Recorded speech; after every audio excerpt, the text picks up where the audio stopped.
Good morning and welcome to the NBA Daily. Coming up, we cover a busy night across the association. The Knicks went up 2-1 after a dueling fight with the Pistons, and Hunter Patterson was there at Little Caesars to break it all down. Dave DuFour went to the wall at Intuit Dome. He lived to tell about it and of the Clippers' decided win over the Nuggets. And Andrew Schlecht is here. He's got to talk about the win that OKC had in Memphis, and as well as Ja Morant going down. Let's start with Andrew. Morning. How are you? And how are you dealing after that chaotic game last night against the Grizzlies? I'm still trying to figure out how I'm feeling, to be honest. I think anybody that watched that game kind of felt a little bit of everything as the Thunder fought back and Ja Morant goes down. I mean, it was just a range of emotions from that one. No, literally, it was a roller coaster. You start the game and Memphis comes out punching hard. They're scoring and shooting. And I mean, Scottie Pippen went 4 for 4 with his first 4 threes. It was a barrage in Memphis and they came out punch 40-29. But early in that game, just after seeing Jimmy Butler get hurt, get undercut inadvertently by Amen Thompson last night or 2 nights ago, then last night, Lou Dort ends up in the same situation, in a transition break situation. Scottie Pippen's going up the court. Lou Dort's trying to do 1-on-2, slips and undercuts Ja Morant that's going up. Ja falls hard on his hip. Like, it was crazy he got up, Andrew. Yeah. I was so surprised when he took the free throws, too, because he had to be helped up by 2 people that were helping him to the locker room. And he's told basically, hey, you can't come back in the game unless you take these 2 free throws. And he clearly did not ever come back in the game. I didn't really think there was a chance of him coming back with the way that he was moving, but he wanted to at least give himself a shot. So he went and took the free throws and then was able to just gingerly walk himself back to the locker room. Won't know more about the injury probably until tomorrow. But it does not look good for Ja. At least, I mean, I'd be pretty surprised if he played again in this series. Yeah, I mean, it was such a tough fall. And it's important to note for context where the Grizzlies were at this point when he went down. The team was up 67-40 with 3 minutes remaining in the second quarter. Ja had contributed 16 minutes, 15 points, 5 assists. He was the crux of everything they were doing. The pace, the offense, everything was flowing. And, you know, until the second half, through the second half, at least, I mean, the second quarter, Memphis held on to that. And in the third and fourth quarter, the games flipped. And you can say what you want in terms of, yes, OKC unbelievably adjusted. They woke up. They started playing a lot better on defense. Chet Holmgren went off for 23 points in the second half. Alex Caruso was unreal. But it was a different game with Ja. How did Ja's exit impact Memphis? And then how did OKC capitalize on it? Yeah, I mean, it's all about shot creation there for Memphis after Ja Morant goes down, because who's getting downhill? Scottie Pippen was not able to generate points in the second half. He was 1 of 6 from the field. And then it's like a lot on Jaren Jackson, who had 12 points in the second half, but they only had 31 points total as to OKC's 63 in the second half. It's really tough. Like, they got a lot of like really nice complementary players. Like Desmond Bane is one of the best complementary players in the league. I think Pippen's had a really good season as well. But nobody else can really generate a shot. And then on the other side, you have Chet, like you said, going for 23. Shea scored 13. He struggled in this one. Another kind of weird game from Shea, who had 5 fouls for a vast majority of the fourth quarter, but still hung in there. And then you have shot creation from J-Dub as well. And then that paired with the 8 steals they had in the second half and the 3 blocks. And just like the hustle plays, like everything was back for OKC. And there were still times where you thought, man, this may not happen for them. And I think one of the crucial plays that maybe won't get talked about, I think Caruso is going to be talked about a ton. And I think the play of Chet will be. But there was a challenge call from Mark Daigneault on what became a moving screen on Zach Edey. But had he not challenged that, that's 3 free throws for Scottie Pippen Jr. going to the line. And that was I think the Grizzlies were up 3 at that point. And so if that turns into a 6-point game, you know, maybe the Thunder still win it just because the momentum had swung so far. But that's one thing that Mark Daigneault can do to affect the score is to win challenges like that. This game was such a description of everything that OKC has to offer, from their ability to adjust in real time, in real game situations, their ability to bounce back, be resilient. I mean, they got punched in the face in the first half and came back in the second in a different way. Their chess play, the way that Mark Daigneault called that challenge, the intelligence of this team in comparison to some of the moves that were made late game. You think about Zach Edey in that last play with Zach Edey and Alex Caruso getting a jump ball, and Zach Edey, who is at least a foot taller than Caruso, going up on the jump ball and extending his full arm. Or was it with Shea? I think it was with Shea against extending his full arm. It was with Dort. Was it with Dort? That's what it was. Thank you. Mm-hmm. Against Dort. They're all the same. They're all the same. Like, they're all these just like intense perimeter defenders. Yeah. I'm like going through the route, but yeah, it was just like, why would you do that? That jump ball is yours. And so there were so many moments like that in which Memphis just fell apart at the end of the game. And say what you want, if Ja Morant was on the floor, maybe there's less of those mistakes, but there were still open looks that they got at the end of the game that they missed, and they missed opportunities. So now series is 3-0 Oklahoma. It feels as if they have already won the series, but they still have one more at home. What is going to be the answer, especially if Ja Morant doesn't come back? Yeah, I'm not sure that there's a real answer. I think that this game 3 was the one. I think this was the one for Memphis to get. They had the crowd behind them. They had the energy.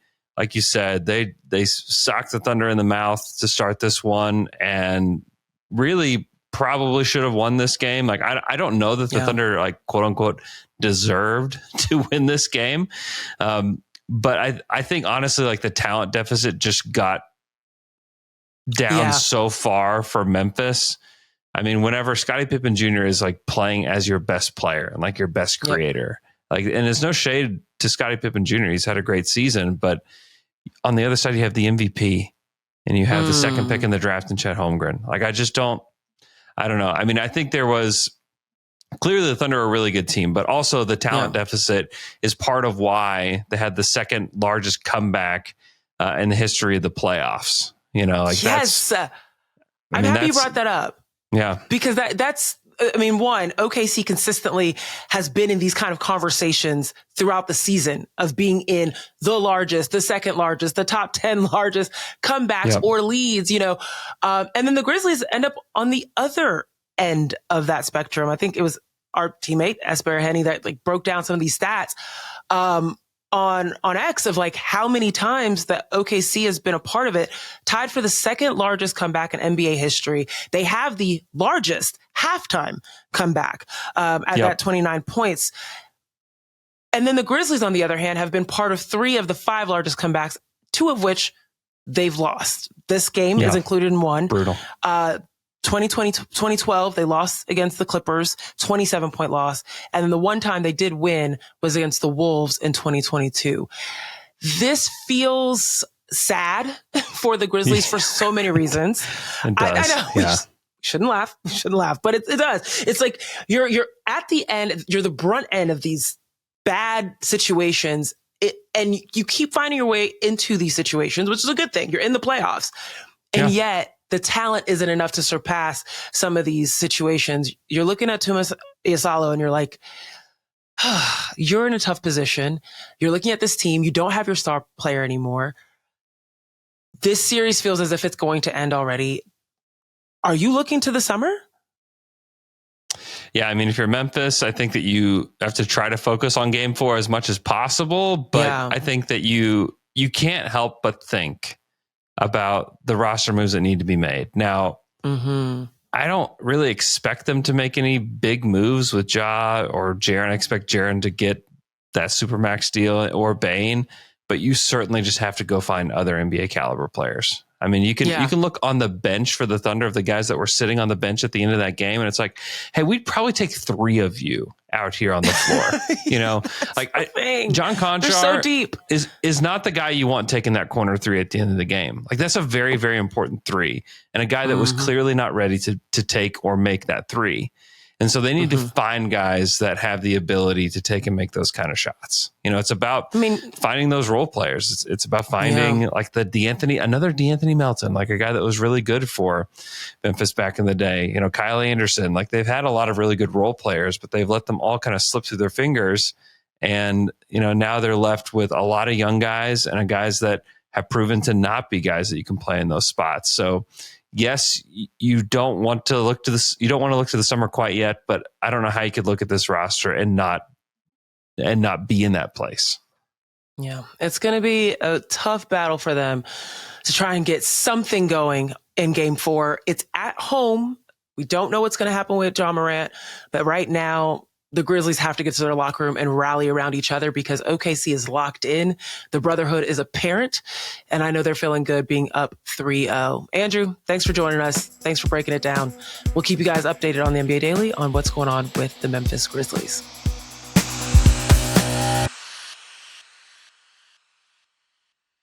All right, we got Hunter Patterson here live from Little Caesars Arena, where the Knicks stole a game 118-116 on the road. This is the first playoff game since 2019 in Detroit. And man, it seems from the TV that the vibes did not fail. Hunter, you were in there. Could you hear yourself? How are your ears? No, I tweeted at one point that I think I might lose my hearing behind another Tim Hardaway Jr. 3. So he was 5 for 5, possibly 6 for 6 at one point. And each time he touched the ball, it seemed like the arena was kind of just waiting in anticipation for what would happen after he kind of got in that rhythm. There was a moment where Cade usually comes out about an hour before tip-off, and there's usually a bigger crowd than any other player because he's the guy on this team. And there's usually a good amount, but not really too much noise. But I was on my phone when he came out, and I looked up because the noise was that loud, and kind of just the anticipation that all the fans had for Cade in the game. Yeah, no, I'm happy you actually brought up Tim and Cade because those two were on point, especially Tim Hardaway Jr. He had 19 in that first game, dropped to 0 in Game 2, and had a bounce back game last night. But it seemed as if those two, plus Paul Reed filling in with Isaiah Stewart that was out with inflammation in his knee, like they did their jobs. And then the bench stepped up. Talk a little bit about the way that the bench kind of helped fill the gaps and made this the duel that it was with New York. Yeah, I think Detroit's bench was pretty huge. They won the bench battle in scoring there between them and New York, 40-9. So, I mean, the bench pretty much, held up their end of the bargain. Right. Malik Beasley seemed to get more comfortable as the game went on. But it was a struggle, I would say, for Tobias Harris, who at one point he was clinging to 2 points, although he did end up finishing with 5. Asar ended up having 7. Asar, he was below the 20-minute mark. Tobias played 31, although JB said post-game it was kind of hard for him to get a rhythm due to being on the bench because of because of the foul trouble he had. But those two are guys who I would expect to have a little bit more to contribute offensively, especially for Tobias, who was coming off 2 good games in Madison Square Garden. Yeah, I mean, Tobias was scoring in the 20s, consistently being almost more of a focal point offensively, but it seemed as if his task shifted to being more of a defensive stalwart in this third game, whereas you could see when Karl Anthony Towns was being guarded by him, it was tough for him to score. But when Karl Anthony Towns had Jalen Duren or Paul Reed, like he was going to work. This was the game in which Cat kind of woke up and figured out, I can score against Detroit's bigs and I can score kind of easy work against them. Like, how is Detroit going to adjust against the way that Cat played last night? I think just for one, he got in a rhythm from beyond the arc. He hit a few threes early on, and it seemed like that was a concerted effort by New York after he went scoreless in the second half of Game 2. So he was being force-fed the ball a bit, and I think that played right into his game plan and what made him feel comfortable because once he saw a few threes go down, he was at that point kind of drawing the defense out, and he was able to go by them and use his strength to get to the basket, get to the free throw line where he was 7 of 7, didn't miss one. So I think the threes, as most shooters and just confident scorers in this league go, you see a couple go down. That's all you really need to see, especially, like I said, coming off a scoreless 24 minutes in the second half of game 2. So it'll be a challenge. I think Isaiah Stewart, as we mentioned, didn't play game 3, but he'll possibly be back in the mix for game 4, and it'll take a gang of bodies to stop Cat. Yeah, that seemed to be the thing, that Stewart was able to keep Cat from doing the work early. Like, he kept pushing him out and making it hard for him to operate in the mid post or even to have clear looks in transition. Like, we saw the catch and shoot threes that Karl Anthony Towns had early in the game. And you're right. I think that kind of opened things up. He ended up with 31 points, 10 of 18 from the floor, 4 of 8 from 3. And then also 100% from the free throw line, 7 for 7. Yeah. That's a big factor. Detroit fouling. And Detroit playing with this physicality, like, that's going to be what my eye is on in the 4th matchup, because out of all the matchups last night, I mean, this was the closest one from tip to buzzer. So going into game 4, it's going to continue to be physical. It's going to get even more physical. There were texts thrown around. There were some dust ups, right? Nothing crazy, but some dust ups. So now going into game 4, what are you expecting in terms of how Detroit is going to be able to handle that physicality and also get a win at Little Caesars Arena? I think the passion and intensity in here is going to be pretty consistent from game 3 to game 4 on Sunday. I think one of the biggest things, as far as what I just got from the locker room and post-game interactions, the team, as far as the Pistons, don't seem any less confident than they did at the beginning of the game. We spoke with the SAR, Tim, Cade, JB, and from the top down, you hear JB say things like, "We're not deflated," to a question he asked about the way in which they lost, which could seem a bit deflating, but he responded back quickly, pretty prompt, saying, "We're not deflated at all. This isn't a locker room full of anyone who, or any players who are looking to hold their heads or are down on themselves." And it was pretty consistent from, like I said, the top down, from JB to Tim to Cade to Asar. They each seemed to not just say that they weren't flustered, but they seemed to have a sense of calm about them. So I think they're going to look to regroup. A lot of shots didn't fall. It was, like we said, a rough go for Malik Beasley at one point.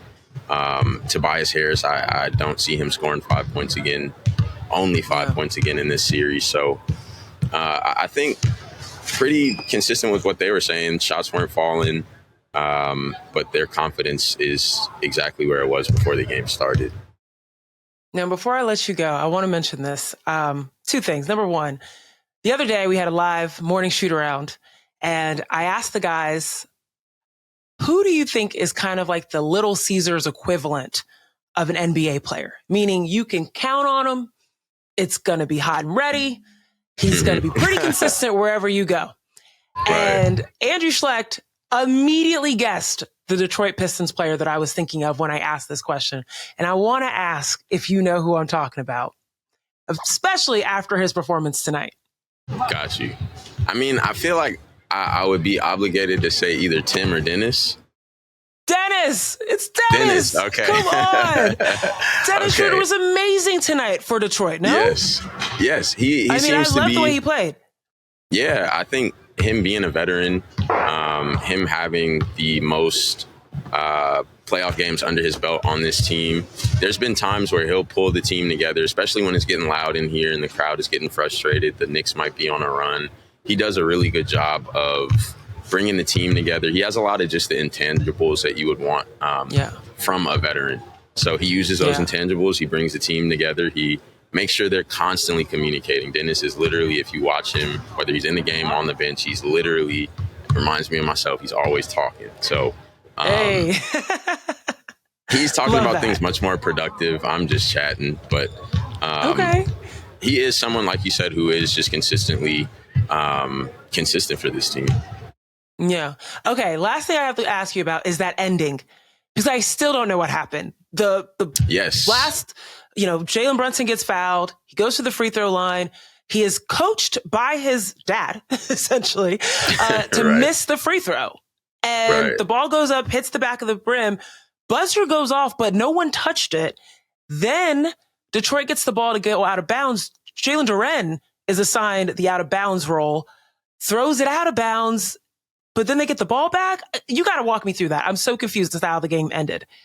Yeah, there was a lot. So initially, there was a call that was a bit of a contentious point post-game where the ball was inbounded. It looked like Jalen Brunson caught it in the front court, took it with him to the back court, and there was no backcourt call there. They fouled him. He was able to get to the line. And I think that was what led to the missed free throw. So that was one we have a pull report on. We have some answers from the crew chief, Zach Zarbon. I don't think we got an explanation as to why they didn't review to see how much time maybe was on the clock on the missed free throw. It was all a pretty confusing last few possessions, but I have some audio. I have now a pull report from a referee that I can kind of try to parse through and put some stuff together on. So I was just as confused as you watching it live, but apparently, as far as the backcourt goes, Jalen Brunson hadn't established possession of the ball, so he kind of just dropped it and let it go in the backcourt. But we didn't get an answer, unfortunately, for the free throw situation.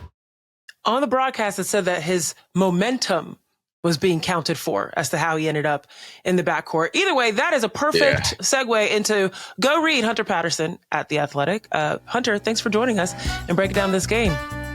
Appreciate you. I'm always happy to be on. I got to switch seats with Dave DuFour because he was at the game while I was at home last night.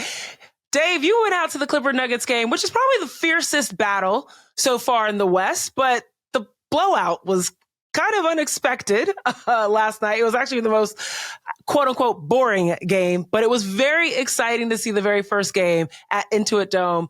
You went and saw the wall in person. What was it like?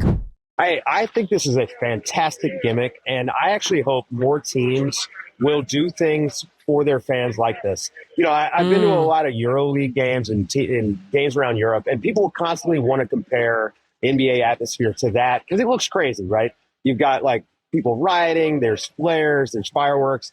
You know, they had fireworks during the national anthem inside, which I was surprised by. But the wall itself as a character is such a great part of the arena. It's almost like the big green monster, you know, at Fenway Park, right? It's a thing. Yeah. And the people there were so bought in. You know, it was like we talked about the Oklahoma City Thunder fans, how they all wear the shirts. Well, it's mandatory there, but also you wouldn't want to be in that group and not go along. I mean, you guys saw the decapitated horse heads they were wearing. It was a little bit of, were they trying to make Nikola Jokic an offer that he couldn't refuse? I don't know, but it did work. They got him to miss a free throw. I mean, honestly, look, it's easy to be like a cynic when teams are trying things, but I think the Clippers have done a really great job of embracing like the fan part of this. You know, we've been giving the Thunder a lot of credit. Shout out to the Clippers. This was a fun time, even though it was a blowout, and I can't help but think like the Clippers got energized by the crowd a little bit. I mean, they came out and just blew these guys out. Let's talk about that game because, you know, you talk about embracing the fans embraced the Clippers. This was a playoff atmosphere. You're always a little concerned about a new arena, what that's going to look like, how the fans are going to acclimate. And also, what's the team going to look like in that atmosphere? But the Clippers looked at home, at ease. James Harden came out killing in the first half. And then it just continued to thread all the way throughout with Norman Powell kind of taking up where he left off. 117-83. Denver could not handle overall what Clippers could do inside and outside. Break us down. Like, where were the number one holes for the Denver offense and defense? Well, it was obviously, I mean, the 3-point line, right? Like Denver just, their communication outside on the perimeter was non-existent. I mean, there were multiple times where they left Kawhi Leonard wide open. I mean, and you would see like just the body language drooping. And, you know, the narrative from this will be that the Clippers hit a lot of shots. But, Zena, I'm sitting here watching and I'm tracking in my, you know, I've got my notebook, right? I didn't bring a laptop. I like to do this on paper. I can't find it right now. But I'm telling you, these guys were taking they were taking warm-up threes. Like, these were wide-open shots that they were taking. Yeah. So, look, we saw the Nuggets look tired in game 2. We saw them look exhausted in this game. I don't know how the Nuggets bounce back. It's a day and a half because it's a 3 o'clock Pacific start, and it is 10:30 Pacific right now. So they don't even have 2 full days to kind of recoup. And they looked like they had no legs. But the Clippers, give them credit, right? Not only did they not look tired, but they never stopped. I mean, they were pushing the ball in transition. You mentioned James Harden, 20 points in the first half. And then he just kind of slowed down, but that first half, it was like lightning quick. Early Houston Rockets, James Harden, he was attacking the basket, and then he hit so many threes that I lost count. Just a great overall game from the Clippers. Yeah, James ended up with 3 threes on the night, 5 of 6 from the free throw line, overall 20 points. But as you mentioned, it was just the onslaught. It wasn't just James. It was also Nick Batum that came in and produced. Kawhi Leonard, of course. I'm trying to figure out, to me, the Clippers have this advantage. Because even in game 1, everyone thought the Clippers should have had that one. Right. And they were able to get a win on the road, but it was like they should have been able to grab that. Now they're at home. They're looking comfortable. They have all the aspects you need in the size inside in Zubac that was grabbing offensive rebounds. Like it was his side job, his side hustle. I want to know if I'm looking at the way to keep the Denver Nuggets from getting a win on my home court. How do they shut down the production that was coming out of Nikola Jokic? Because it feels as if he's the only thing that Denver has going for them. Well, I actually think one of the big problems for Denver is there's not enough production from Nikola Jokic. And in ways that aren't necessarily points or assists or rebounds. Like, he needs to be productive in getting Zubac off the court.